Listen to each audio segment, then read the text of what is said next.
Hello viewers, আসসালামু আলাইকুম। Welcome to kitchen help.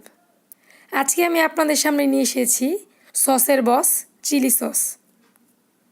Chinese বিভিন্ন আইটেম তৈরি করতে এই সসের জুড়ি নেই।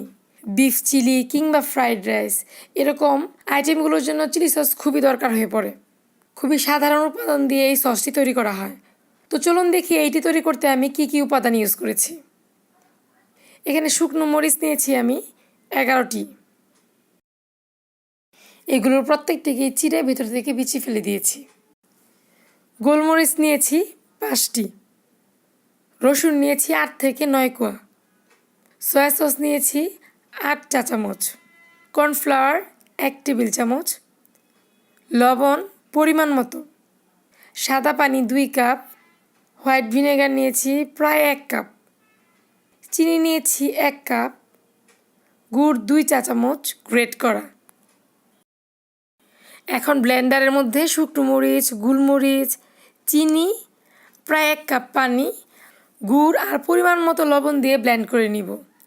লবণটা কম হলে পরে আবার অ্যাড করা যাবে, চিন্তার কোনো কারণ নেই, কিন্তু বেশি হয়ে গেলে পরে সমস্যা হবে, সেই জন্য পরিমাণ মতো লবণ দিবে। খুব ভালো করে ব্লেন্ড করে নিতে হবে যাতে কোনো প্রকার আঁশ না থাকে, সেই জন্য যতটা সম্ভব ভালো করে ব্লেন্ড করে নিচ্ছি। ব্লেন্ড করা হয়ে গেছে, তো চলুন চলে যাই কিচেনে। চুলায় বসানো একটা ফ্রাই প্যানে ব্লেন্ড করা সিরাপগুলো দিয়ে দিলাম। ব্লেন্ডারের পাত্রটাকে অল্প একটু পানি দিয়ে ধুয়ে দিচ্ছি, যাতে এর ভিতরে যেটুকু অবশিষ্ট আছে আমার যেন পাত্রে চলে যায়। আর এখানে যে পানিটা আমি ব্যবহার করেছি এটা ফিক্সড পানি থেকে ইউজ করেছি। আমি ফিক্সড পানি বলতে শুরুতে আমি 2 কাপ নর্মাল পানি নিয়েছিলাম, ওখান থেকে ইউজ করেছি।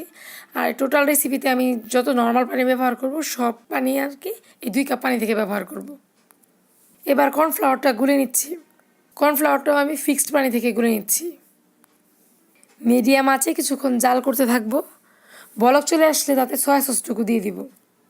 এই সসটা আপনি বাজার থেকে কিনে নিয়ে আসতে পারতেন, বাট এটার কোয়ালিটি আপনি তৈরি করা সসের কোয়ালিটির মতো হবে না, কারণ আপনি এখানে প্রিজারভেটিভ ইউজ করতেছেন না, জাস্ট ভিনেগার ইউজ করতেছেন। আর বাজারের সসটিতে প্রিজারভেটিভ ইউজ করা হয়েছে, যেটা শরীরের জন্য ততটা ভালো নয়।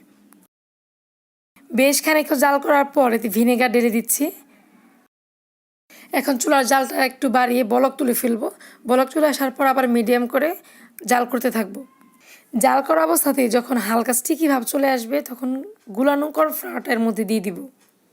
আমাদের তৈরি করা এই চিলি সসটি যদি আমরা ফ্রিজে না রাখি তাহলে অনায়াসে 1 মাস খাওয়া যাবে, আর যদি ফ্রিজে রাখি তাহলে মিনিমাম 6 মাস খেতে পারবো। আরও বেশ কিছুক্ষণ জাল করতে থাকবো। আর যখন দেখবো সসটা থকথকে হয়ে গেছে তখন নামিয়ে কিছুটা ঠান্ডা করে কাচের বয়মে ঢেলে দিব। ব্যাস হয়ে গেল হোমমেড চিলি সস। কিচেন হেল্পের সঙ্গে থাকার জন্য অসংখ্য ধন্যবাদ। আল্লাহ হাফিজ।